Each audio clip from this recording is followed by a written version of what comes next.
Welcome back media Chhattisgarh. चलिए देखते हैं छत्तीसगढ़ की 25 फटाफट बड़ी खबरें। साथ ही डेली खबरों से अपडेट रहने के लिए चैनल को सब्सक्राइब करने के साथ वीडियो को लाइक करें। छत्तीसगढ़ में लगभग 2000 पाकिस्तानी नागरिक, सीएम बोले जल्द छोड़ना होगा राज्य, जांच तेज। छत्तीसगढ़ में रह रहे पाकिस्तान मूल के नागरिकों को जल्द ही राज्य छोड़ना पड़ेगा। मुख्यमंत्री विष्णुदेव साय ने कहा कि पहलगाम आतंकी हमले के बाद केंद्र सरकार के निर्देशों का सख्ती से पालन होगा। सभी शॉर्ट वीजा रद्द कर दिए गए हैं और पाकिस्तानी नागरिकों को आज यानी 27 अप्रैल तक भारत छोड़ने का आदेश दिया गया है, जबकि मेडिकल वीजा धारकों को 29 अप्रैल तक की मोहलत मिली है। सूत्रों के मुताबिक छत्तीसगढ़ में लगभग 2000 पाकिस्तानी नागरिक है, जिनमें से करीब 1800 रायपुर में रहते हैं। पुलिस वीजा और दस्तावेजों की गहन जांच कर रही है।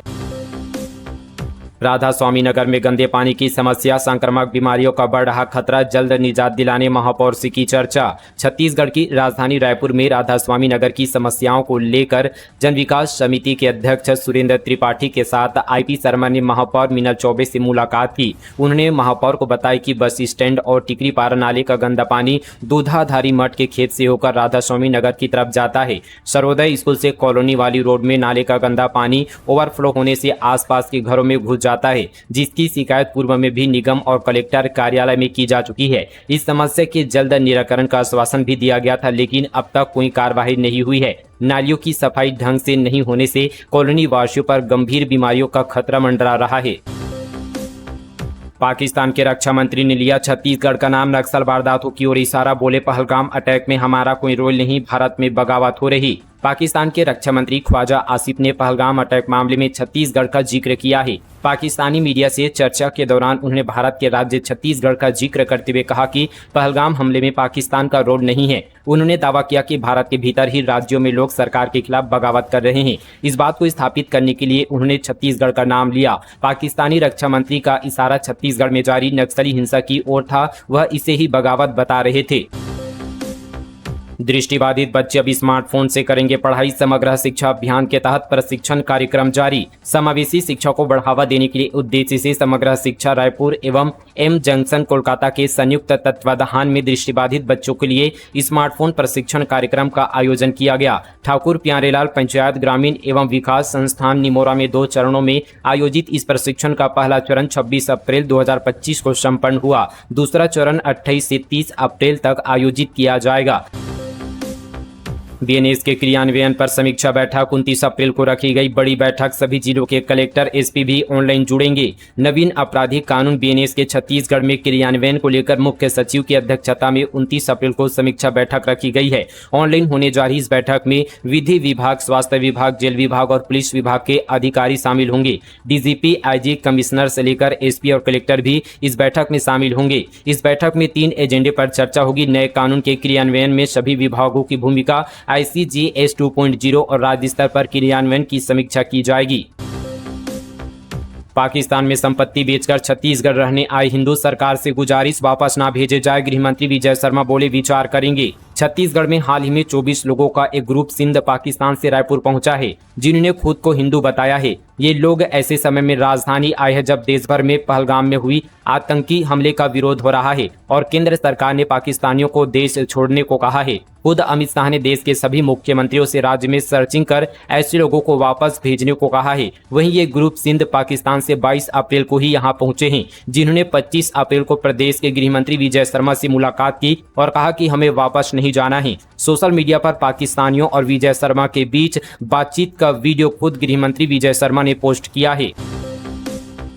किराए के मकान में चल रहा था देह व्यापार का धंधा, आपत्तिजनक हालत में पकड़े गए 5 युवक और युवतियां। जगदलपुर जिले के बोधघाट थाना क्षेत्र के खुंटी पारा में पुलिस ने सेक्स रैकेट का भांडाफोड़ किया है। पुलिस को किराए के मकान पर देह व्यापार चलाने की शिकायत मिली थी, जिसे गंभीरता से लेते हुए पुलिस ने पॉइंटर भेजकर मौके से 3 महिला और 2 पुरुष को संदिग्ध हालत में पकड़ा है।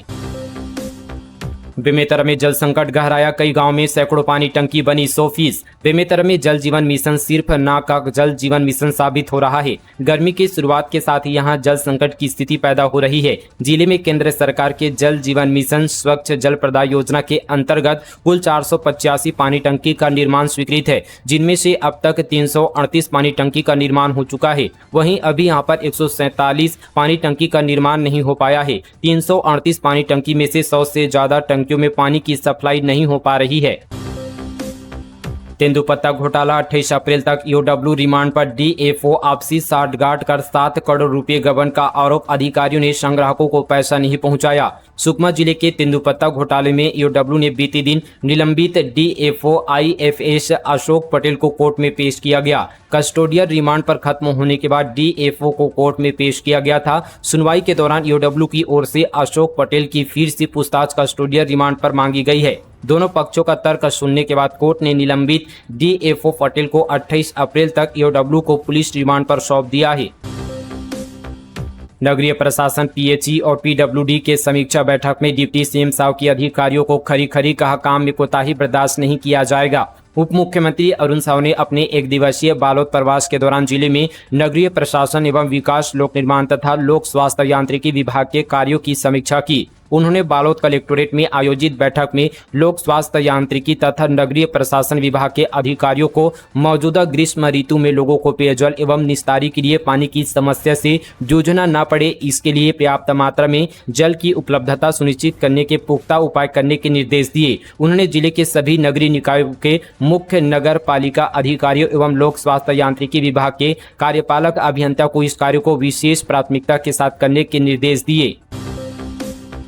जब्त रखे शराब को नष्ट करने का निर्देश। 1 करोड़ 20 लाख रुपए की शराब को किया गया था जब्त। छत्तीसगढ़ की राजधानी रायपुर के पुलिस महानिरीक्षक अमरेश मिश्रा ने आबकारी अधिनियम के तहत कई सालों से जब्त रखे गए शराब को नष्ट करने का निर्देश दिया। इस निर्देश के परिपालन में पुलिस अधीक्षक डॉक्टर लाल उमेद सिंह के मार्गदर्शन में जिला रायपुर के सभी 32 थानों में जब्त कर सालों से रखे गए शराब को नष्ट किया गया।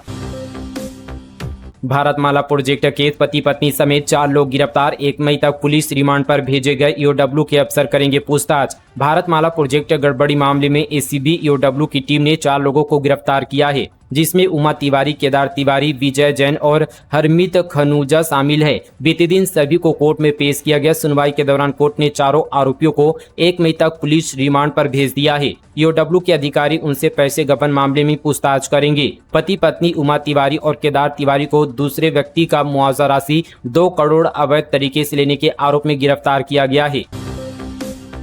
किसानों को नहीं मिल रही सुविधा, बोरे के ऊपर कर रहे आराम, पानी तक भी नसीब नहीं। राजनांदगांव जिले से खबर है। शहर के कृषि उपज मंडी में जिले भर के सैकड़ों किसान अपनी फसल की उपज बेचने पहुंचते हैं, लेकिन कृषि उपज मंडी में किसानों को सुविधा कहीं दिखाई नहीं देती है। भीषण गर्मी के बीच किसानों के आराम के लिए जगह नहीं है। मंडी परिसर में सफाई का अभाव है, तो वहीं यहाँ पर पेयजल की समुचित व्यवस्था तक भी नहीं है। बिलासपुर सेंट्रल यूनिवर्सिटी के प्रोफेसर समेत 8 लोगों के खिलाफ एफआईआर दर्ज। नमाज विवाद मामले में पुलिस ने शुरू की कार्रवाई। बिलासपुर सेंट्रल यूनिवर्सिटी नमाज विवाद मामले में बड़ी कार्रवाई की गई है। NSS coordinator professor Dilip Jha सहित 8 लोगों के खिलाफ एफआईआर दर्ज की गई है। इसके अलावा professor officer team core leader के खिलाफ एफआईआर दर्ज की गई है। एनएसएस कैंप में 155 छात्रों को नमाज पढ़ाने का आरोप लगा है। उन्हीं थाना पुलिस ने यह कार्रवाई की है। सीजीएमएससी घोटाला। ईओडब्ल्यू ने कोर्ट में पेश की चार्जशीट। 6 आरोपियों के खिलाफ 18,000 पन्नों का चालान पेश। 10 जून को होगी अगली सुनवाई। छत्तीसगढ़ सीजीएमएससी में घोटाला मामले में ईओडब्ल्यू ने 76 आरोपियों के खिलाफ रायपुर स्पेशल कोर्ट में 18,000 पन्नों की चार्जशीट पेश की है। ईओडब्ल्यू ने अपने चालान में बताया कि प्रदेश के जिला अस्पतालों में मेडिकल उपकरण एवं ज्यादा मात्रा में रिएजेंट्स की खरीदी कर करोड़ों रुपए की शासकीय राशि का गबन कर शासन को लगभग 550 करोड़ रुपए की आर्थिक क्षति पहुंचाई है। एमसीबी जिले का नाम बदलने की मांग। व्यापारी ने रखा हसदेव नाम रखने का प्रस्ताव। जिम्मेदार अधिकारियों को भेजा पत्र। छत्तीसगढ़ के मनेन्द्रगढ़, चिरमिरी, भरतपुर जिले का नाम बदलने की मांग सामने आई है। स्थानीय नागरिक राधेश्याम अग्रवाल ने जिला अधिकारी को पत्र लिखकर जिले का नाम हसदेव रखने का प्रस्ताव दिया है। पत्र में कहा गया कि वर्तमान नाम मनेन्द्रगढ़, चिरमिरी, भरतपुर न केवल लंबा है बल्कि बोलने और सुनने में भी अटपटा लगता है। इसके स्थान पर क्षेत्र के पवित्र नदी हसदेव के नाम पर जिले का नामकरण करने से यह छोटा और प्रतिष्ठित होगा। हाथ में कटोरा डूब रही अर्थव्यवस्था के बीच भारत को गीदड़-भड़ी धमकी दे रहा पाकिस्तान। पाकिस्तान के खुद के मंत्री भी चाय कम पीने की अपील कर रहे थे, क्योंकि चाय इंपोर्ट के लिए भी कर्ज लेना पड़ता था। 2023 में वहां महंगाई 38.5% तक पहुंच गई थी। हमले के बाद भारत ने इंडस वाटर्स ट्रीटी यानी कि सिंधु जल संधि को सस्पेंड कर दिया है। साथ ही पाकिस्तानी नागरिकों के लिए सार्क वीजा छूट भी रोक दी गई है। यहाँ पर कमीशन के स्टाफ घटा दिए गए हैं और अटारी बॉर्डर भी बंद कर दिया गया है। इसका ये असर ये हुआ कि पाकिस्तान स्टॉक एक्सचेंज यहाँ पर धड़ाम हो गया है। वहीं यहाँ पर ट्रेड बंद होने की वजह से वहाँ कई जरूरी चीजों की कीमत यहाँ पर आसमान पर पहुंच गई है। ऐसा नहीं कि भारत के कड़े रुख के बाद ही पाकिस्तान की अर्थव्यवस्था डगमगाई गई है, इससे पहले भी पाकिस्तान की माली हालत कोई अच्छी नहीं थी। IMF ने पाकिस्तान की GDP ग्रोथ 2.6% कर दी है और एशियन डेवलपमेंट बैंक ने भी उम्मीदें घटाकर 2.5% कर दी है। छत्तीसगढ़ के इस जिले में शराब की दुकानों पर होगी ऑनलाइन पेमेंट की सुविधा। जांजगीर चांपा जिले में शराब की दुकानों पर अब कैशलेस और ऑनलाइन पेमेंट की सुविधा शुरू की जा रही है। दरअसल लंबे समय से शिकायतें मिल रही थी कि दुकानों में तय कीमत से ज्यादा पैसे वसूले जा रहे हैं। खुले पैसों के लेन देन में चोरी, लूट और विवाद जैसी घटनाएं भी बढ़ रही थी। ऐसे में अब सरकार ने तय किया कि हर खरीदी डिजिटल होगी ताकि न सिर्फ ओवर रेटिंग रोकी जा सके बल्कि अपराध पर भी लगाम लगाया जा सके। 80 लाख का गांजा पकड़ाया, ओडिशा का तस्कर भी गिरफ्तार, 183 किलो गांजा बरामद। जसपुर जिले में गांजा तस्करी का बड़ा मामला सामने आया है। जिले के बगीचा थाना क्षेत्र में ओडिशा से गांजा लेकर जा रहा कार हादसे का शिकार हो गया। मुखबिर की सूचना पर पुलिस मौके पर पहुंची तो कार में गांजे के बड़े पैकेट यहां पर भरे हुए थे। पुलिस ने कार से कुल 183 किलो गांजा बरामद की है, जिसकी कीमत 80 लाख रुपए आकी गई है। कोंडागांव जिला अस्पताल की स्थिति खराब, 649 पद खाली, 120 में से सिर्फ 40 जांचें हो रही, एम्बुलेंस बिना पंजीयन के खड़ी। कोंडागांव जिला अस्पताल जो कभी राज्य और केंद्र सरकार से अवार्ड जीतता था, आज गंभीर चुनौतियों का सामना कर रहा है। स्वास्थ्य सेवाओं की स्थिति चिंताजनक है, जहां कुल 649 पदों की कमी है। अस्पताल में स्टाफ की भारी कमी है। 61 surgeon, 49 medical officer, 22 RMA, 2 dentist, 39 pharmacist, 45 lab technician, 183 staff nurse, 206 RHOS और ANM मेल, 15 ड्राइवर, 17 ड्रेसर की कमी है। स्वीपर का एक भी पद भी भरा नहीं है। हमर लैब की स्थिति भी चिंताजनक है। पहले जहां 120 प्रकार की जांचें होती थी, वहां अब केमिकल की कमी के कारण मात्र 40 जांचें हो पा रही है। मरीजों को मजबूरन निजी लैब का रुख करना पड़ रहा है। छत्तीसगढ़ में national forensic science university campus शुरू, डिप्टी CM शर्मा ने कहा युवाओं के लिए बहुत अच्छी अपॉर्चुनिटी। डिप्टी CM और गृह मंत्री विजय शर्मा ने एक महत्वपूर्ण घोषणा करते हुए बताया कि भारतीय नागरिक सुरक्षा संहिता की धारा 176(3) के तहत 7 वर्ष से अधिक सजा वाले प्रकरणों में अनिवार्य रूप से फॉरेंसिक साइंस एक्सपर्ट द्वारा जांच की जाएगी। ऐसे मामलों में फॉरेंसिक साइंस विशेषज्ञों की बढ़ती आवश्यकता को ध्यान में रखते हुए रायपुर में राष्ट्रीय फॉरेंसिक विज्ञान विश्वविद्यालय NFASU का एक नया यहाँ पर कैंपस शुरू किया गया है। डिप्टी CM ने बताया कि प्रधानमंत्री नरेंद्र मोदी, केंद्रीय गृह मंत्री अमित शाह और मुख्यमंत्री विष्णुदेव साय की प्रेरणा से यह महत्वपूर्ण पहल की गई है। जब तक नया भवन बनकर तैयार नहीं होता, तब तक गवर्नमेंट इंजीनियरिंग कॉलेज रायपुर के परिसर से कैंपस का संचालन किया जाएगा। छत्तीसगढ़ सरकार ने शासकीय सेवाओं की समयबद्ध डिलीवरी के लिए किया महत्वपूर्ण सुधार। अब 13 सेवाएं पब्लिक सर्विस गारंटी एक्ट के दायरे में। मुख्यमंत्री विष्णुदेव साय के नेतृत्व में छत्तीसगढ़ सरकार ने शासकीय कामकाज में तेजी और पारदर्शिता लाने के लिए एक और महत्वपूर्ण सुधार लागू किया है। राज्य के प्रमुख विभागों की 13 सेवाओं को पब्लिक सर्विस गारंटी एक्ट के तहत लाया गया है, ताकि नागरिकों को, व्यवसायियों को समय पर सेवा मिले। इन विभागों में छत्तीसगढ़ पर्यावरण संरक्षण मंडल, CECB, वाणिज्य और उद्योग, विधेयक, माप, विज्ञान, नगर तथा ग्राम निवेश और जल संसाधन विभाग शामिल हैं। CM से मिले सांसद मनोज तिवारी, फिल्म सिटी पर हुई चर्चा। पहलगाम हमले पर बोले भारत का एक्शन पूरी दुनिया देखेगी। उत्तर पूर्वी दिल्ली से भाजपा सांसद और मशहूर गायक अभिनेता मनोज तिवारी बीते दिन रायपुर पहुंचे। उन्होंने मुख्यमंत्री विष्णुदेव साय से उनके निवास कार्यालय में मुलाकात की। CM से लोक कला और फिल्म सिटी को लेकर बातचीत की। पहलगाम हमले को लेकर मनोज तिवारी ने कहा कि बहुत ही हृदय विदारक घटना हुई है। अभी तक भारत सरकार ने बहुत कड़े निर्णय लिए हैं। पाकिस्तान के साथ जो भी हमारे आर्थिक संबंध बने हुए थे, उसको रोका हुआ है। हमने सिंधु समझौते को रद्द किया है, क्योंकि एक साथ हमारा खून भी बहे और पानी भी स्वीकार नहीं है।